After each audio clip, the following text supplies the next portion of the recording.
These guys survived the David Kahn era of Timberwolves basketball and live to tell about it. It's Flagrant Howls.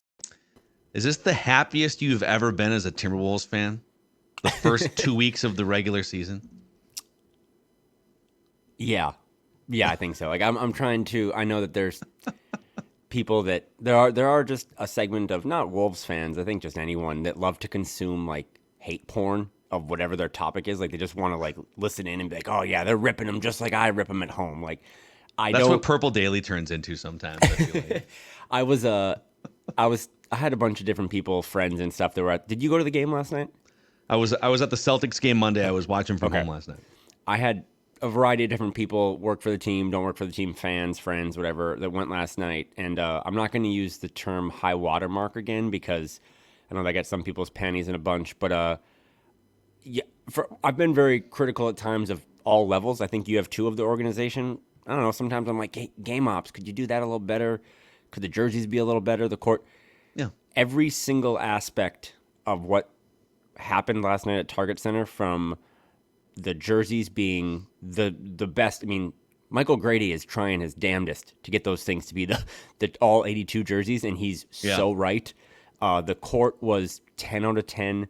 Bringing back that old school howler from the 90s is like a cool. I've always been someone that's like, can we stop doing the half-size golf towels on chairs? Like, no one uses those things. Like, let's be more creative. The game, they pummeled the team from start to finish. Just the pregame video, if you see it tweeted out, just every aspect of last night was done to a T, and every single person that gets a paycheck from them that go like just is commended. So I'm sure they will lose more games, and we will have people we want to fire and trade and throw into the lakes. But last night was about as good as it gets, and I'm just really happy again. I know someone told me the other day it's millennial entitlement to say that fans deserve good things, but I think the fans really do deserve what happened last night, and Target Center is a tough place to play. Dude, and then I caught some of Bill Simmons' podcast. This is before last night's game. I think he put it on Tuesday, and he just ranked 30 NBA teams. He did his like power rankings. And so I was like, okay, I'll listen. We're starting at 30. We'll see. We'll probably have to go a little past halfway to get to the Wolves on Bill Simmons, because Bill Simmons has been very hard on the Timberwolves traditionally. Dude, he had him fifth. Yep. The fifth best team in the NBA, and his words, I'm paraphrasing here, but his words were, they are absolutely legit. This is not a fluke, and you can write it in pen. Yep. The Timberwolves are the sleeper team in the Western Conference and in the NBA. And I think Ryan Russillo on his latest pod had them as contenders. Zach Lowe had them winning multiple playoff series. I mean, just it's almost for years, Phil, when I got into the blogging game, I was just like, man, I wish this crappy product that I watch and cover, I wish someone would just acknowledge it and give it some love. And it's like, well, they don't deserve love because they're terrible. And now everyone acknowledges them, and I find myself uncomfortable because everyone's like, yeah, they're really good. I mean, I've seen weird models, or not IG models, but like computer models that are like, they have a 99.9% chance to avoid the play-in. I'm like, I don't know. It's November 9th. Like, but that's not factoring in like Timberwolves history too. There needs to be like a Timberwolves history tax on any sort of like a filter. Right? Yeah, that like you click it and it's like, well, actually, someone could make out with someone at a soccer game or something. So there's a lot that could still happen. But so far so good. They're 5-2, haven't lost at home. They took care of business for better or worse, and now they go on a pretty tough road trip. I mean, San Antonio. It was kind of fun because last night on ESPN. I don't know who still has access to Bally's or whatnot, but if you just watch the national games, the Spurs were on. That's the Wolves' next opponent. And then the Warriors were on. That's the next two opponents after the Spurs game. And both teams, I don't know. I mean, the Warriors are the Warriors, but they're so small. They play such a small lineup. And then the Spurs are just bad. Like, Wemby's fun and does some things, but the Wolves they gave up like $153 to the Pacers a couple games ago, right? The Wolves should handle the Spurs like they did the Pelicans. Like, yeah, we respect you, but we're going to beat you by 30. So all in all, yeah, this is I will say again, I also was told that I got to stop complaining about my tummy aches or whatever. But I think I've been sick every day. The Wolves have been on a 5-game or 4-game winning streak. So I might just need to make sure some raw chicken like once every 2 weeks for you, I think, is what needs to happen now. I will have a cold for 5 months if it means the Wolves win 50 games. I'll do it. I will continue to consume NyQuil and other sorts of over-the-counter and under-the-counter drugs.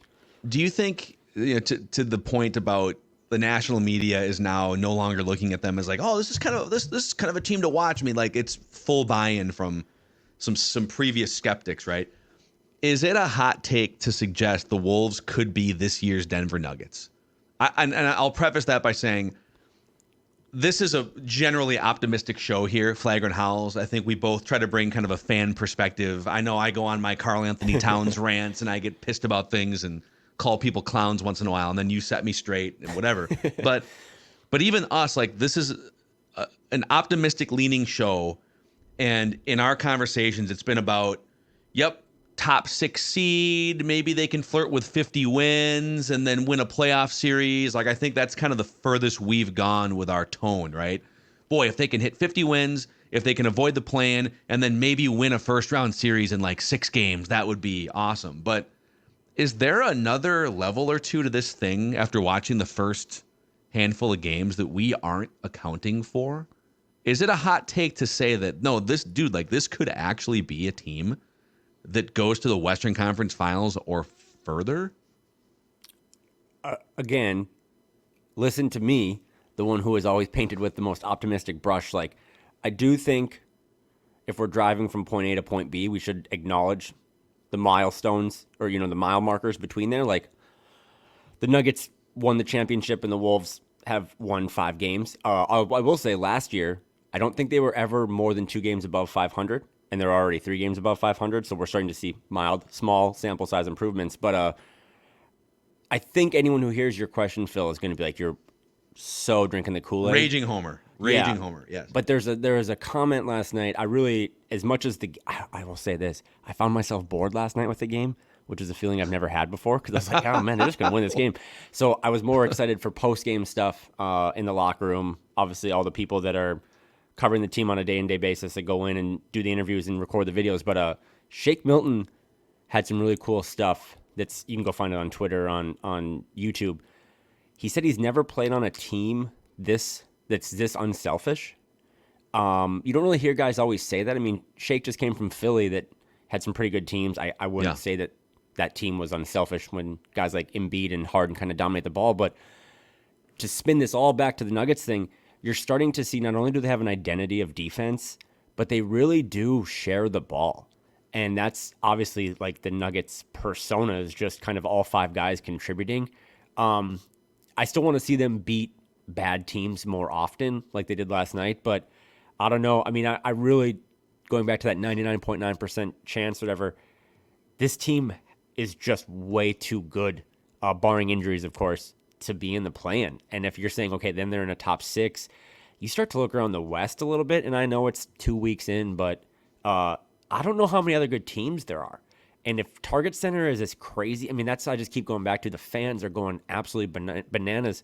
If Target Center is a real home court advantage and you get a top 4 seed, I don't think there's any reason that this team, based on a real concrete identity of defense and not paper mache, jacking up threes, that they can do what the Nuggets did, play with size, play with continuity, good coaching, star player, depth. I mean, the Nuggets were pretty deep last year as well. So, yeah, I think it's a good question. I know I just took 4 minutes to answer it, but no, dude. And I just created. I'll just take notes as you're talking sometimes, because what you do is you create fun side streets for us to go down here. I want to go down the Western Conference depth side street in a second, but to the Shake Milton stuff. First of all, welcome to the season, Shake Milton. Last night, he did a great job. Shake. At some point, Shake. This team, if he's not serviceable, this team's not really that deep. Like he's got to be part of the equation here, and so. Especially if Jordan McLaughlin's going to be out for a while again, like they're going to need some ball handlers. So to see Shake Milton join the party was good. But to his point about he's never been on a team this unselfish, think about where he came from. And the Sixers have been a really good team, but he's coming from a team in which James Harden's one of the most selfish players in NBA history. And Philadelphia was trying to get him to be like, just be like a little less selfish because you're not as good of a player as you think you are when you're just that ball dominant. And then he leads the league in assists, and he's like pissed about it and complaining about how they tried to put me in a box. Like, no, they just tried to get you to be a better all-around player.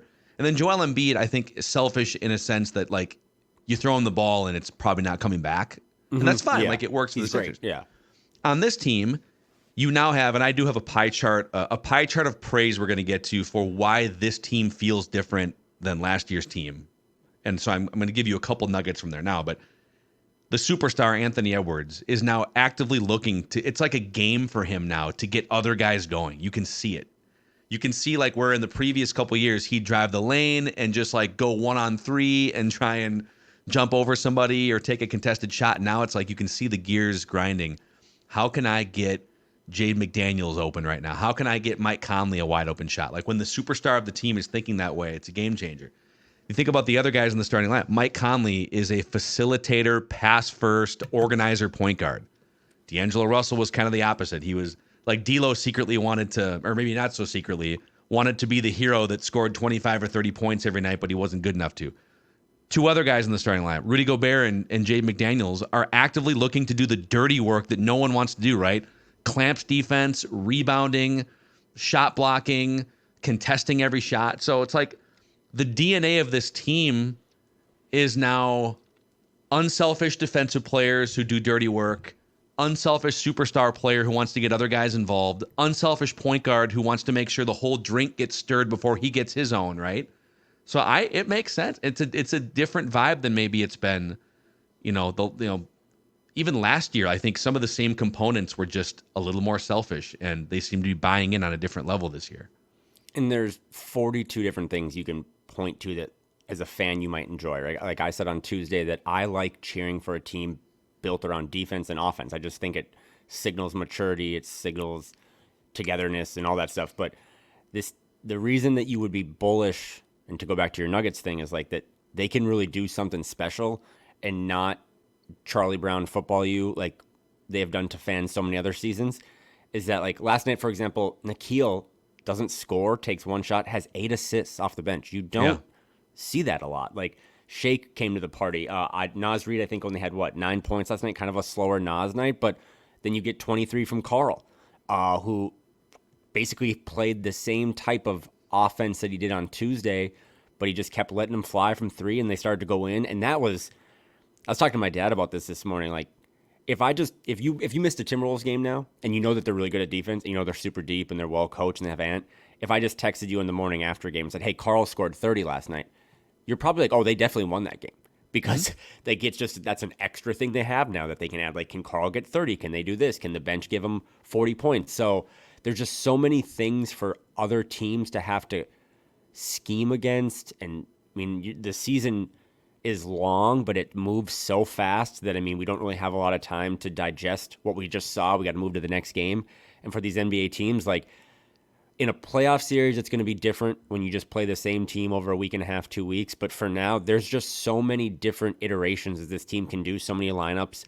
You can tell Finch is still experimenting with like, oh, I'll play Nickeil, Mike, and Ant for a little bit, or I'll play, I thought it was funny last week when Finch didn't even remember that he played Naz, Karl, and Rudy at the same time. So I think he's still going to tweak things, figure out who he can trust, who works well together. But yeah, Shake Milton was awesome last night. I think Karl was awesome again too. Just they didn't really need a lot from Jaden. I think Mike Conley had 12, which was better than he did against the Celtics. But they didn't need much from their bench. They're like, we'll just hit you this way, and on Friday we'll hit you that way and that way. So really exciting stuff and a lot of options that kind of supports our idea, right? That this is the deepest team they've ever had and probably one of the deeper teams in the league. Yeah, and just back to like the original premise of the question too. It's like, is it a hot take to say that maybe the Wolves are the Nuggets? Where what I mean by that is sort of a team that at the start of the year people respect, like that's going to be a solid team, but very few people are saying that's the champion. That is like a dominant champion of the NBA. The Nuggets process did take 7 years from the start of like the Malone, Jokic era, add Jamal Murray. It took 7 years for them to win the championship. Didn't they go to the Western Conference Finals in the pandemic, I want to say, against the Lakers. And so the Wolves are kind of in, I guess, year 3 of the Finch process. And then Tim Connolly came along and then the Gobert trade. But like the Finch, Anthony Edwards, Karl-Anthony-Towns part of it is in its 3rd year. So, and that's usually how long it takes. If you look at sort of superstar arcs and championship arcs, very rarely is it like, oh, the Spurs were bad for a year and Tim Duncan came along and they win a championship. Usually it's like a 6, 7, 8 year process. The superstar in question is 27 or 28 years old, and then they go on their their run. But I just wonder, I guess. It's something to keep an eye on. It's a super homer take. I understand it, but like I want to leave room for this team being better than what we optimistically even thought like 2 weeks ago, because they look better than I thought 2 weeks ago. Yeah, and last night again, it was funny kind of following along on Wolves Twitter yesterday, because you wake up on Wednesday morning and your favorite team plays Zion Williamson and the Pelicans. You're like, oh, that could be a tough one. And then Zion was ruled out for personal reasons, and I think most fans, myself included, were like, okay, this game just got tougher because it's playing against a B squad for the Pelicans, and the Wolves always play down to their competition. But one of the ways the Nuggets were kind of classified last year was just the classic well-oiled machine. That's what you saw last night from the Wolves. I know the first quarter, maybe they kind of threw punches back and forth, but this defense that they're bringing to the table every night, you saw it last night in that run in the third quarter where, I mean, we do need to talk at least a couple of minutes about just the highlights of Naz Reid spinning and throwing it to Nikhil, and Nikhil throwing it off the glass, and A-Rod's talking about how great Minnesota fans are during the whole it was one big circus last night. But that you go back and watch like the first 3 minutes of game action after that sequence, the Pelicans just looked depressed. And that's why I love defense, because it's easy to just challenge yourself to like, hey, we just got to go score 140 tonight. Let's try to shoot hot. But when you know you're coming into something that's going to grind you down and they're going to be long and connected and on a string, it starts to really – I know people love analytics, and you're always more analytical than I am, but I always just love the personal mental side of it, because that's the stuff we don't really know, but we can kind of infer and guess. It's exhausting. And it's exhausting. It really sucks. Like, it's only going to get worse, right, as Minnesota winters get colder. But when these teams got to come in and the stadium's going to be – I think they've had – shout out to A-Rod here, but I think they said they've had 5 sellouts to start the season. Yeah. If the building's going to be rocking and it's going to be cold outside, and you know you're going to have to try really hard to execute on offense because the Wolves' defense is going to be tops in the league, that sucks. Teams used to come here and be like, oh, we're definitely getting a win and a good meal on the way out. Teams might look at this as just like, we're just going to rest our guys because it's an auto loss. And that's cool. And I'm not used to that, and I'm uncomfortable, and I'm nervous even talking about it. Yeah, like it sounds so clownishly homer to be like, coming to Minnesota is an automatic loss. Dude, they're undefeated. They've played Boston has 1 loss, right? Denver has 1 loss. Boston has 2 losses now.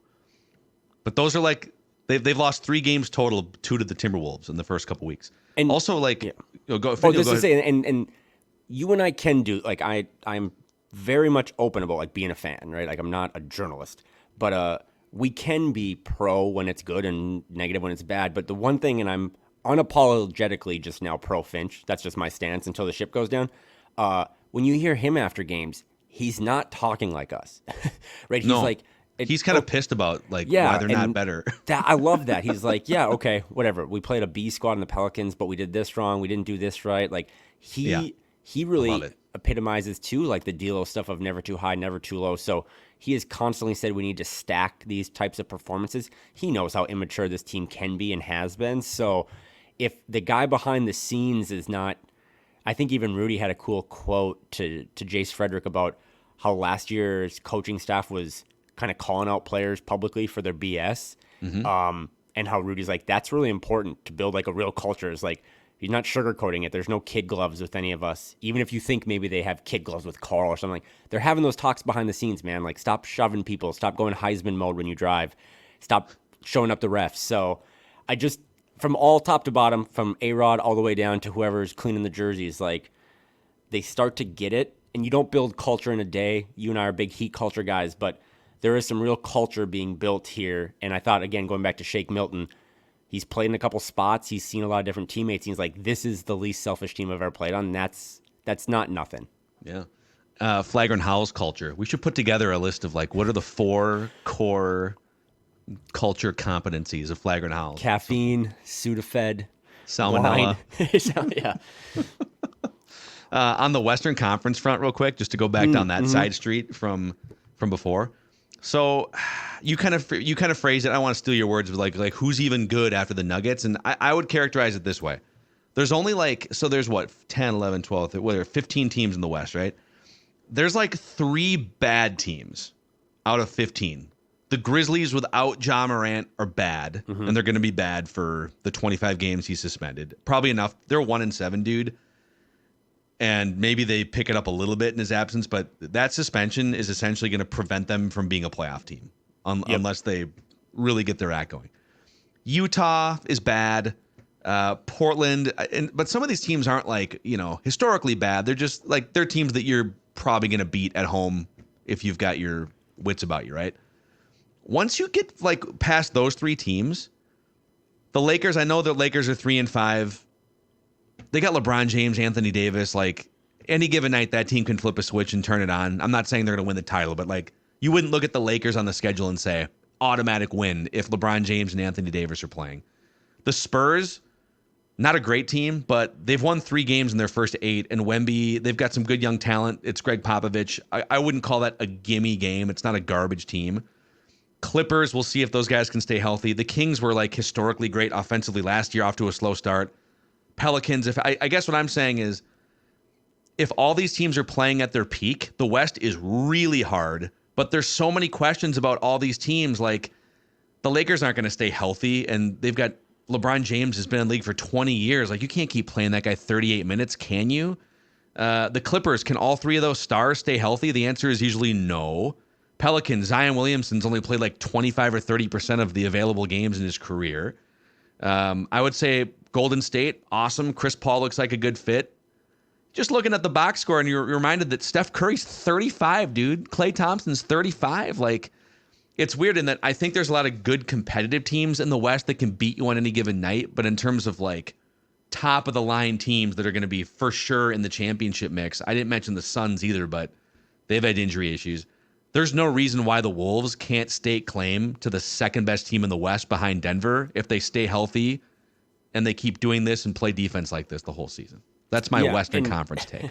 And listen, I know we called the Denver Nuggets Purdue less than a year ago. I called them a fake 1 seed at one point. Might have missed on that one. Yeah. We'll scrub the internet of that. But no, I mean, even like you just kind of go up and down. And I've always planted my flag on this a little bit that as everyone in the summer, everyone does this, right? Like the couple things we talk about is how everyone's in better shape, everyone adds muscle, and how the Western Conference is going to be tougher than ever next year. And then you get a couple weeks in and like, and it's hard. If you're a fan, no one has enough time to watch all these games, but you can go peruse and see recaps and stuff. Like the Clippers are bad, and they don't have a lot of options. Like some of these teams are not only old and kind of stagnant, but they also don't have a lot of ways to pivot and make themselves better. And if you're Tim Connolly, like I know you're facing second apron stuff and all that jazz moving forward, but I mean, I saw yesterday Keith Smith, who does a lot of stuff for like Spot Track and does salary cap guru stuff, is like there'll be 5 teams next summer that have salary cap space. So like a lot of teams are in the same predicament that the Wolves are. The Wolves just have younger, better players and more continuity. So yeah, these teams like, I mean, the Pelicans right now are pretty much one of the most injured teams in the league or have the most guys missing. But if you don't get that continuity now in the season, these teams don't get to practice like ever anymore. So the Clippers have to figure it out on the fly. The Suns have to figure it out on the fly. The Pelicans are injured. The Kings are starting to kind of show a level of regression that I think a lot of people expected. It's like you were the healthiest team last year. Now you get a couple bumps and bruises to like De'Aaron Fox and you're going to struggle. So just for Minnesota again, I'm trying to be the cynic almost. Like they're 5-2. You've beaten the best of the best. You've showed that you can beat Boston.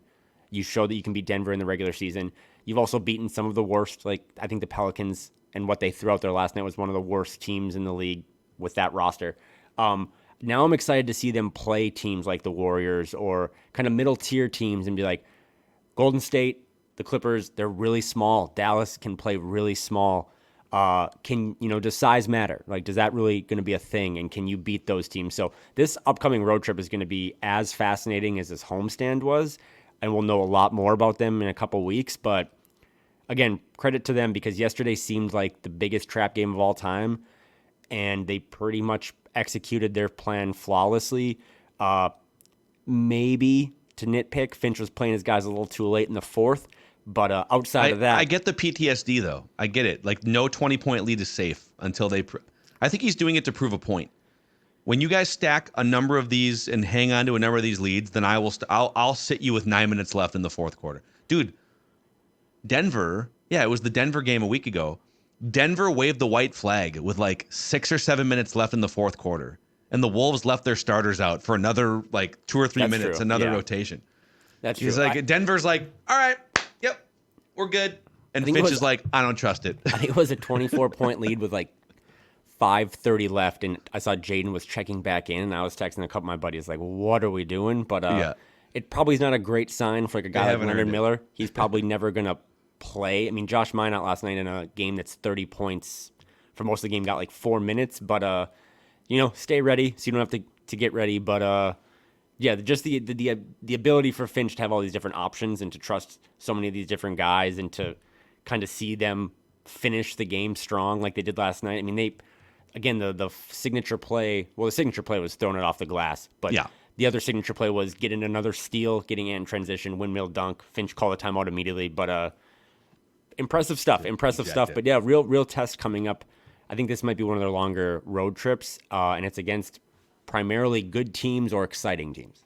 Hey, before we get to this pie chart of praise, The Rock knows how you feel about pie. a shout out to our friends over at Modest Brewing, a Yeah. tap room in the North Loop right down the street from Target Center. So the Wolves are going on the road here, but if you're thinking about where can I pregame or postgame before or after a Timberwolves game, Kyle? Well, starting Monday, November 20th against the Knicks, Wednesday, November 22nd, I believe that's Drinksgiving, right, against Philadelphia. You got Friday the 24th, big homestand after that. Don't forget about Modest in the North Loop for pre and post action. We'll get you out there when you come back to town. Drinksgiving is just maybe the most underrated holiday. I think as for those who don't know that, we're talking about the Wednesday before Thanksgiving. Maybe you get off a little early from work if you're lucky enough. Go out, have a beverage or 6, and then you know that I'm going to wake up hungover, but I'm waking up to like mashed potatoes and turkey right around noon. So It's going to be glorious. great day. And drink responsibly, of course, Yes, at Modest please. Brewing.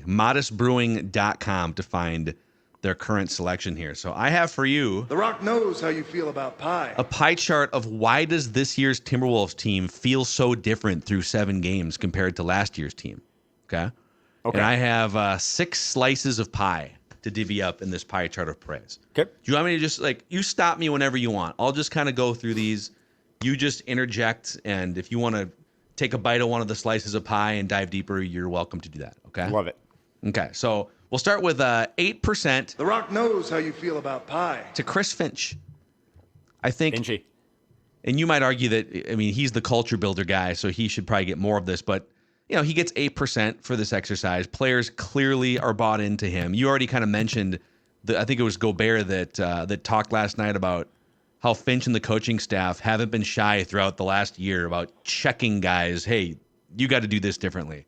Hey, this is how you can improve in this area. Or you're not doing enough to help the team in this area. That sometimes I feel like NBA coaches can walk on eggshells because it's such a players run league and you're worried about, God, if I offend the $50 million player, is he going to pull a James Harden and make my life miserable? But it seems like Finch has he's a player's coach enough to be able to sort of communicate on that level, but there's a gap and they respect him. So he seems to have found a sweet spot in being able to get after guys, but the guys still buy in and think very highly of him. He's like the love child of Tom Thibodeau and Ryan Saunders. Yeah. Like if in the Venn diagram of those two coaching philosophies, he's in the middle because Tibbs was hard-nosed, played with guys. Switch! Yeah, and was known for being a defensive coach. You have Finch coaching the best defense in the league.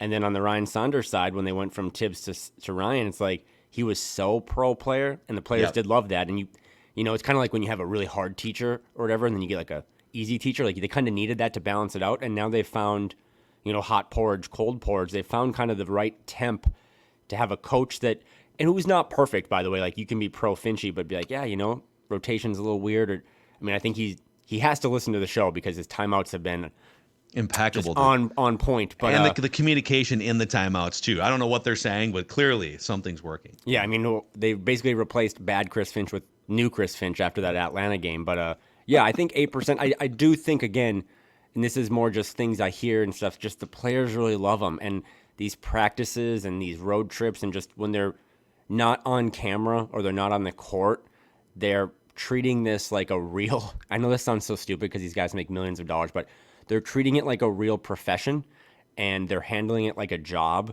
And I don't think all 30 teams in the league can always say that. And I love that because I just think the NBA, I mean, I've ridiculed them up and down, but I just think the league has gotten away from, I mean, Adam Silver said the other day, like, I want our players to remember this is a business. Like, this is their job. And they treat it like a job in Minnesota right now. And a lot of that goes to Finch. Yeah. But they look like they're having, most of them look like they're having a really good time at their job. There is still one guy, we have to go down this path, but that looks like even when he's having a good game, doesn't look like he's having a ton of fun. But 12%, my next slice, to Mike Conley replacing D'Angelo Russell. And you're getting him for a full season. So he's just like, he's the quintessential floor general. You know, it's like a cliche term, but he's out there. He's out there to make sure everybody else gets theirs. And D'Lo was out there I think D'Lo thought he was Kobe Bryant sometimes, but he wasn't. Conley also just brings a calmness.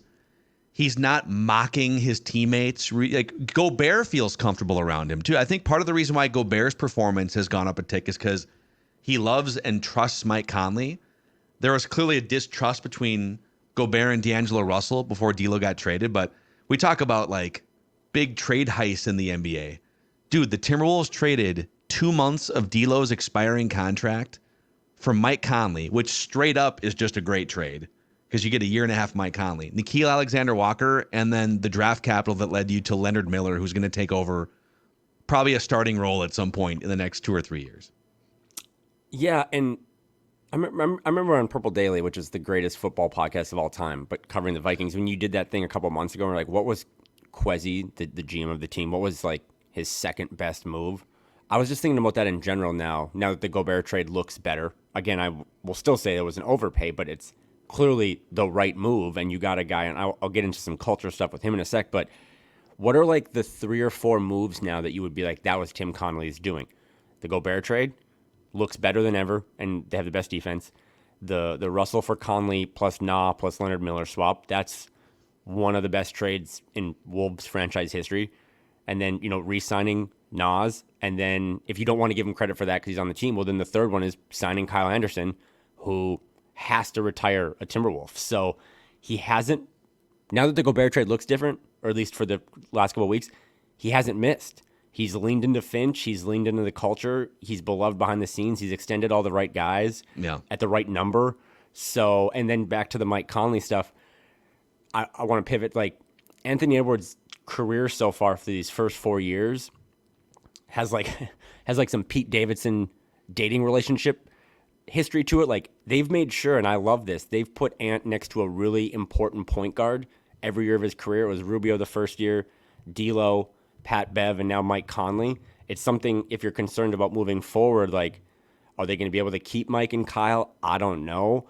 But having, I mean, the list of point guards that Ant has played alongside in that backcourt have all been really, really good or provided extreme value. I even think playing alongside D'Lo for a while freed Ant up to be more creative with his passing and his playmaking. So that's another thing moving forward. Like, I don't think you can just put, I never loved the idea of point Ant. I think you got to have some sort of floor general out there next to him, and he's always had a floor general.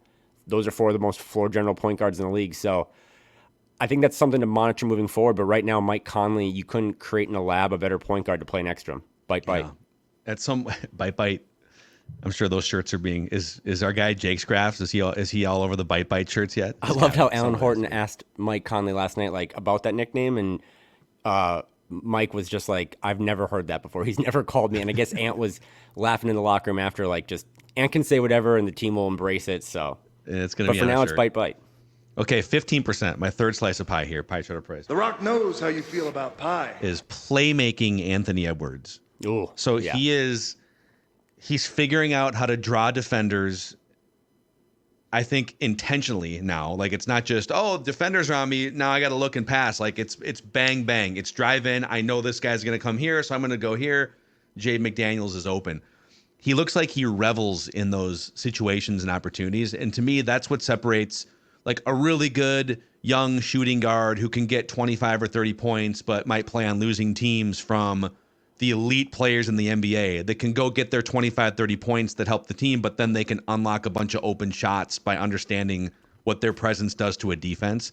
He is starting to see that matrix now for the first time in his career very clearly and very slowly. And I think it's a huge reason why this team looks a lot better than 1 year ago.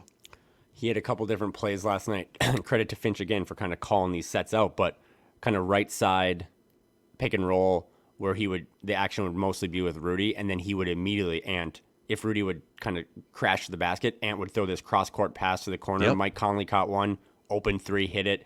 Karl caught one, not a great pass, but Karl kind of caught it, shuffled his feet, hit the three. That's the type of stuff, man. And just to shout out Jake Painting, who at Howls and Growls, he did like a 5-minute YouTube video today. That stuff's unguardable.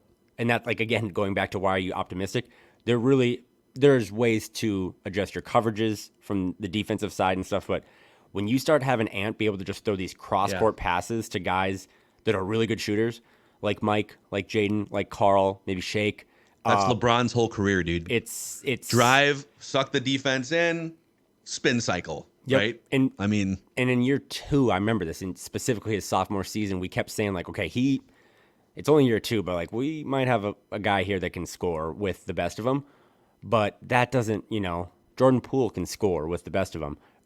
Can you facilitate? If I know Dane Moore was always over this. Like if you can become a playmaker and average 6 assists a game, that's when you become a superstar. That's when you become top 10 player in the league. And he had 8 assists last night. Like he's looking for other guys. And to your point, it's not manufactured. It's just natural. It's just like, oh, this is a play. Like Rudy's not open on the roll. I kick it over to the corner. It's a 3. He had another pass to Naz Reid where and had his hands up already. He was almost defending Naz in the moment. Like he had his hands up because he knew Naz was going to make the 3. So if he continues to show those playmaking abilities and that trust, the trust is the big thing. Sky's the limit for this offense.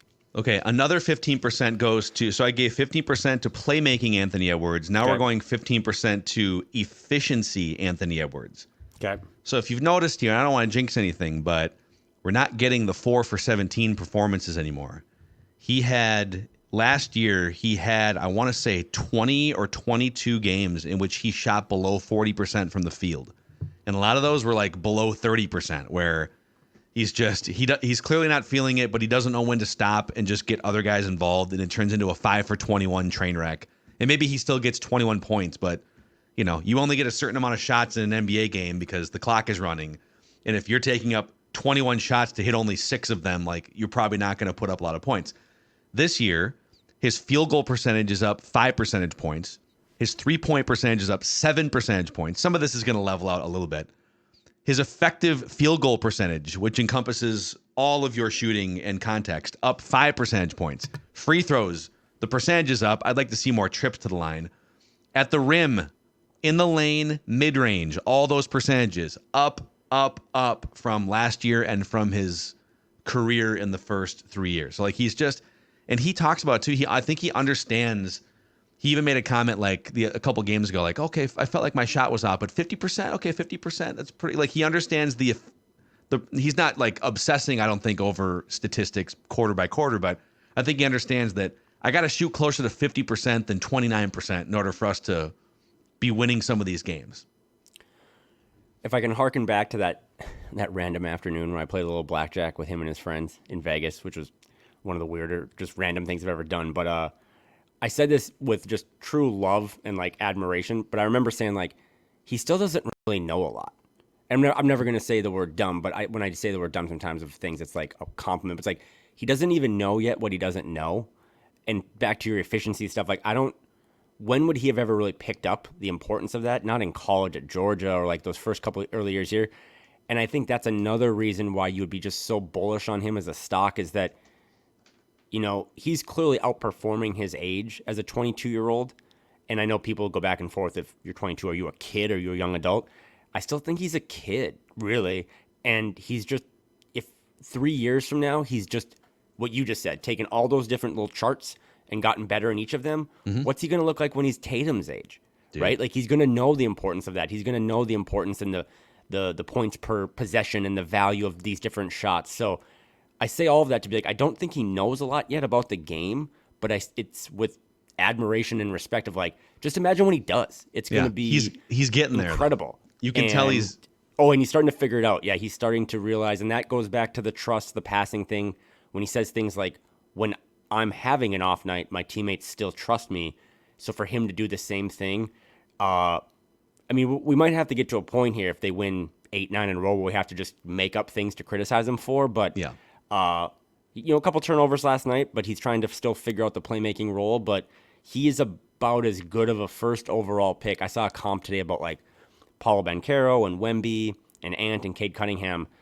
I mean, he's about as good of a total package of a first overall pick as you can hope for. And the sky's the limit for that kid. And it's been awesome to watch him grow in all those different areas. So he's 2 years older than Wemby, right? Wemby's 20? Yeah. 19 turned 20? Yeah. And Ant's 22? And I get that Ant he's in his 4th year in the NBA. So Wemby's going to get better and he's going to get a little bigger and stuff.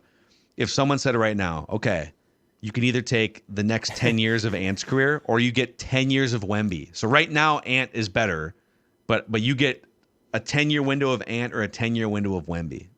Well, I don't know if you saw this, but remember Nate Silver? Mm-hmm. He quote tweeted the ESPN did the top 25 under 25, and they had Luka 1, Ant 2, Wemby 3. And Nate Silver quote tweeted and said that the Wolves would trade Ant for Wemby straight up in a heartbeat. Oh, wow. And I'm trying to not engage with people like that on the internet anymore after my KOC debacle, but I couldn't stop thinking, like, I don't know, Nate, I can think of about 538 reasons that they wouldn't do that, but I don't. When the Wemby, the sky's the limit, and his ability to block shots and defend, we've just truly never seen. I mean, he's taller than Kevin Garnett, but he just reminds me of Kevin Garnett when he came in. We've never seen it. But we've also never seen it. You know what I mean? Like, we haven't seen it for more than 5 or 6 games. We've now seen Ant play a couple hundred games, and what area of his overall makeup is lacking. Not the personality, not the leadership, not the on-court stuff, not the off-court stuff. So, no. I mean, this is a homer thing too, but is it that much of a homer? Because ESPN just said it too. They had him ranked over Wemby. The next 10 years, I'm taking Ant because I've seen it. Man. He's a freight train. He seems durable. I'll take the 6'6", 6'7", 200 whatever pound freight train who can shoot, get to the rim, make plays, and I don't know. I think durability is a question for anyone who's that tall too. Mm-hmm. Just foot problems, different things, knees and stuff. 2 more slices for you, and then we'll get to a The Rock knows random how you feel Timberwolf. about pie. 20% to vintage Rudy Gobert. He's back, dude. They made that trade. Maybe they got like the generic allergy medication. Like sometimes, I need my seasonal allergy meds, so I get my Allegra. And then if I get like the unlabeled version because it's cheaper, I always kind of regret it. I'm like, I'm sneezing. Just get the name brand. They thought they were getting name brand Rudy last year, but someone swapped in like a generic version. I don't know if he wasn't comfortable coming off the knee injury, the FIBA stuff, just not being comfortable with teammates, D-Lo, whatever it was, system, but man, like he leads the league in defensive rating. He leads the league in rebounds again. The Wolves have given up the fewest layups in the NBA so far this year because Jason Tatum did it too. How many times have you seen a drive go in and, oop, U-turn? I don't want to deal with that guy standing there 35 minutes a night. So man, this is anecdotal, but I feel like last year opposing teams were like genuinely going in and trying to posterize Rudy every single night because they knew that he wasn't the same guy. You did see Jaylen Brown get him for one in that Celtics game the other night, early. But I feel like the league is recognizing, this is like the Utah Rudy Gobert, and they're not challenging him as much at the rim as they were the beginning part of last year. Maybe I'm just wrong in thinking about this. We'll never know this, but I've gone politely. I've gone back and forth with Dane more about this because Dane's always been more, Rudy wasn't as comfortable with his teammates in the system, new team, new city, and he's right on all that stuff. But I think Rudy Gobert had a bad back. I think he had, we focus on the knees because he wears these knee braces that are the size of grocery bags, but I think he had a bad back, and that's what I'm going to stick it to. And then it lowered his confidence. He was, if you want to talk about off the court stuff, he was just like literally blocking everyone on Twitter and just a lot of weird stuff on social media. And now I saw last night, like, he has a group chat on Instagram that you can, if you follow him, you can, like, subscribe to. And after games, we're all in a group chat, and he'll, like, send little voice messages and stuff. What? It's, dude. How do I become part of this? Go follow Rudy Gobert on Instagram. I can't believe I just said that sentence. What? But he is, like, the one who I do follow him. He likes all the posts on the team. He's commenting on things. Ant posts, Rudy will just comment, like, Sack Jones, which is like, oh my God, we got Rudy saying Sack Jones now. So, yes, I think this is Utah Rudy again. Also, too, on Tuesday, I called out that play, right, where Ant kicked it to Jaden in the corner. Jaden hits a 3, Ant showed real strong leadership. There was a play last night where, and you're going to love this because it's all about culture, but I think Ant had a turnover mid-court, maybe in the offensive set. Pelicans go back in transition, and Ant sprints back. And it was one of his LeBron James-esque, just jump high, get the block.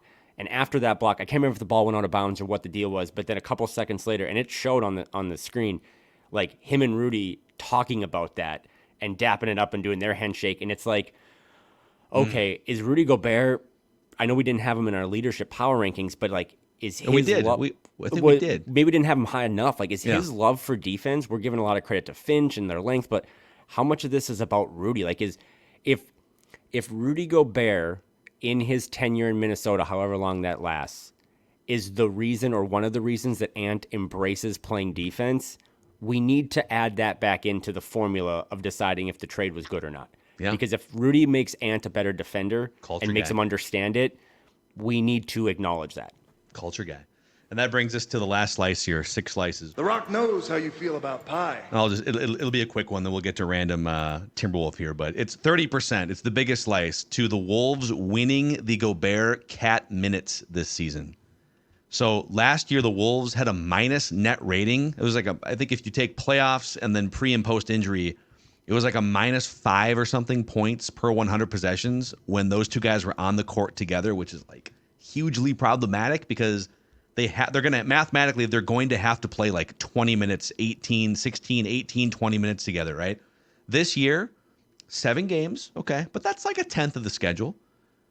They're a plus 11 points net rating per 100 possessions when they're on the court together. That is huge. And that also includes a slow start offensively for Cat. If Cat knocks down a few open threes in some of those games, that number is even higher.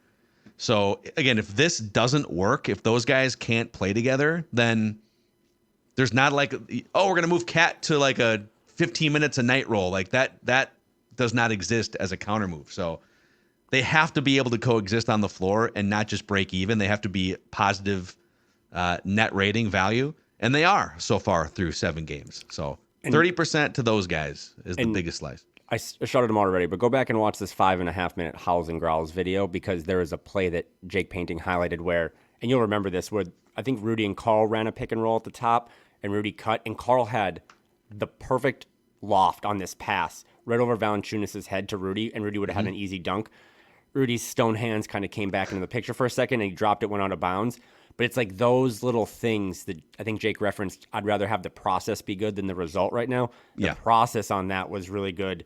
They're having Rudy do all these different setting screens outside the paint to keep the paint open. Kyle Anderson had that crazy kind of pick and roll with Rudy where Karl was in the corner and then cut back door for a lob dunk. They're starting to figure it out. The numbers are backing it up. I know Karl, I know he fouled out in a game that they won by 30. Maybe we can talk about that next week. I last night found myself empathizing a little bit that he just gets a weird whistle. Even sometimes he deserves it, but sometimes, like, I don't know, man. I've never seen James Harden get called for the same thing over and over again, but there's still so much meat on that bone, Phil, but they're starting to kind of figure it out, and that's just another thing of, like, we said this in the offseason. If that experiment works, and now we've seen all the other stuff that we know, like with a gun, we know Nas and Jaden and Ant are going to be good. If the Rudy and Cat stuff works, I don't know, man. I don't know. Like, it's going to be intoxicating for a lot of people consuming this. Just to bring it full circle, if it works, maybe the Wolves are this year's Denver Nuggets, huh? There we go. Pie. All right, we're going to debut a new segment here on Flagrant Howls. We're going to bring our guy, Producer Ross, in. Ross, you can let yourself in the room here. Producer Ross is here for a random Timberwolf of the week. We do this on Purple Daily. We do this on the Score North Twin Show. We're going to do it now on Flagrant Howls. Phil versus Kyle in a battle of Wolves' historical wits. Let's debut it and hope to do it again. You boys ready? This might train wreck, and Kyle's going to get it like halfway through the first clue, and I'm going to be that. Well, and who knows how I did with the clues, so we'll see. This Wolf of the Week, gentlemen. And I should explain parameters here, by the way. Okay. Yeah. So we get Ross is going to give a series of clues. So however many clues he has. If you think you know the answer, just shout out the guess. That'll be your buzzer. Just shout out the guess. Kevin Garnett. All right. We get up to 3 strikes each. So if I try 3 times, Kevin Garnett, okay, and I hit a 3rd strike, Kyle wins, and vice versa. Okay, got it. So you can't just ambush somebody with a million guesses. You got to be strategic. We can ask Ross questions too, but he can refuse to answer because it's his game, and he's giving the clues. All right. Okay. And sorry. well, Continue. Phil, the game's over because it was Kevin. No, I'm just kidding. Oh my God. I remember him. All right, here we go. This Wolf of the Week attended Mount Carmel High School in the Chicagoland area. This Wolf of the Week Hold on. is a 3-time NBA All-Star. Okay. Give us like 10 This- seconds between. Give us like 10 seconds between Okay, clues. got it. And just the awkward silence. Just No, this is yeah. No, we need silence. This- We need to think. Hold on. This Wolf of the Week played college basketball for Rick Pitino. Okay, hold on. Give us like 10 seconds here. Yeah, this is so hard because like I've been in my new job for 6 months. I don't even know everyone's name. I'm not really good with names or historic moments. But okay, so Mount Carmel High School sounds delicious. Chicago played for Rick Pitino, Three-time NBA All-Star. All-Star. So he played at Iona. Is that what you're saying? Well, we'll see. I think This- Phil Is that where had- Patino was coaching at Iona last? He's still there. Is he still at Iona? Okay. Still there. so This Wolf of the Week was Oh. a McDonald's All-American you know it. in 1994. Marcus Camby. Marcus Camby is not correct. Did he play for the Wolves? I don't think He did so. play for the Wolves. Good I was guess like, did though. he pass through as like because KG had like 43 random big men that played next to him. But I'm Maybe- thinking on our top 200 Wolves I wanna list, I didn't see cheat Marcus so bad. Camby. Didn't he play for Rick Pitino at UMass? He did play at UMass. I'm I thinking think, Rick yeah. Pitino at Louisville, but I'm struggling here. So Ross, you got any more clues? Oh, plenty of them. 'Kay. This Wolf of the Week was the 6th overall pick in the 1996 NBA draft.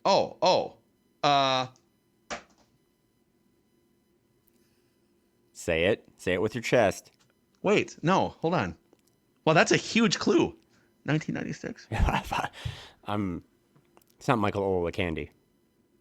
No, That he was is the incorrect. first. That's going to count as a guess. Yeah, that's fine. I'm so He was bad the at this. first overall pick in the 1990s. So the 6th overall pick back in the 96 draft. God, Oh my God, people are screaming This right now. This is Wolf of the Week played in just 46 games for the Minnesota Timberwolves, starting one of them. this is great dude, podcasting. oh I my am God, dude. maybe the dumbest person on the internet. Phil, can you Hold on, save the us? sixth overall- By the way, we're competing against each other. I know, so- but like I need you for the listeners. I need you to it's save going to come me. down to Ross giving like initials, and it No, rhymes with. Yeah. There's a few easy ones coming up, I think. In May of 2010, this Wolf of the Week filed for Chapter 7 bankruptcy. Oh my God, protection. Antoine Walker. Oh my my nice God. job, dude. Nails it. He got it. Son of a. He got it. Financials is where you get me. Antoine Walker. Antoine Walker played for We were getting Patino. dangerously close to this Wolf of the Week shares a name with a popular TV ranger. Oh, that's a good Oh, one Walker, too. Texas. I see. That would have you know been what? your Oh, final man. clue. I Good think- I work, wonder if- Kyle. I wonder if Antoine Walker played. He had multiple stints with the Celtics. And I think Rick Pitino was maybe there during one of those stints. So, okay, that comes full circle. It's funny that Ross gave us a bunch of really smart basketball clues, and everyone listening to this in their cars was like, they knew it. The And then it's like, chapter of bankruptcy. who was the guy that ran out of money? And Kyle's like, yeah, that guy. So I he was a can't wait- Kentucky. He was a Kentucky guy, right? Antoine was Walker. Kentucky. Yeah. Mm-hmm. Okay. I can't wait for everybody to, when Phil says Marcus Camby, for everybody to go, wait, Marcus Camby passed through Minnesota? Doesn't it feel like he kind of did, like toward the end? I of don't his know, career? man. We did the top 200 That's Wolves. I'm true. pretty sure Marcus Camby would have been in there. So Calvin Booth passed through, right? He was an assistant. Did he play Yep. too? He was. They definitely took on his contract at one point. I can't remember if he played. Well, there you That go. was fun. There we The go, so. inaugural, very first Wolf of Nice the job, Week. Roscoe. goes to Great Kyle. job with those clues. Thanks, boys. Marcus Thanks, Camby, Ross. by the way, played. He played for every other team except he played for like 7 teams: Denver, Knicks, Toronto, Portland, Clippers, Houston.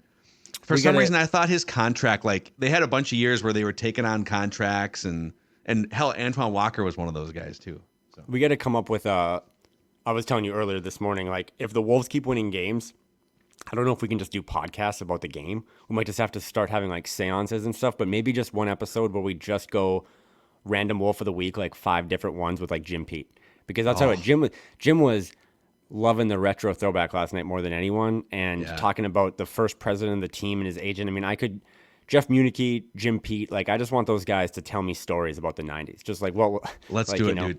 What players were smoking cigarettes at halftime? That would be We're great. overdue to get Jim Pete back on. We're overdue to get our guy Kilby back on at some point. Become like nightly Wolves text thread buddies with these guys too, where it's like, what do you guys think? This is great, right? It's the best season in 20 years. So, hey, great episode.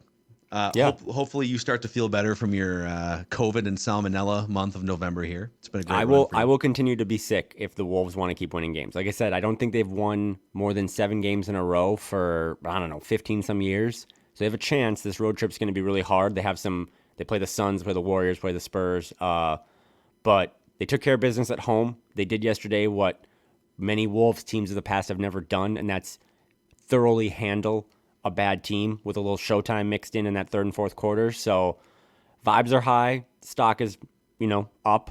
But got to keep stacking wins, like Finchy says. This doesn't really mean anything if you did it on a Wednesday. Can you do it 2 Wednesdays from now as well? Yeah, go get the first win of the NBA in-season playoff tournament. Let's go, baby. Let's get to Vegas. Get to Vegas, man. All right, that's Kyle. Please hit us up on Apple Podcasts or Spotify with a 5-star rating and a positive review as we look to spread the word about this Timberwolves lifestyle podcast. And on the Score North YouTube channel, if you could click the subscribe button and the like button and even the bell notification button, which is over here, I believe, on your screen, you can be alerted whenever we pump out new Minnesota sports content. For Kyle, I'm Phil, and this is your favorite Timberwolves lifestyle podcast, Flagrant Howls.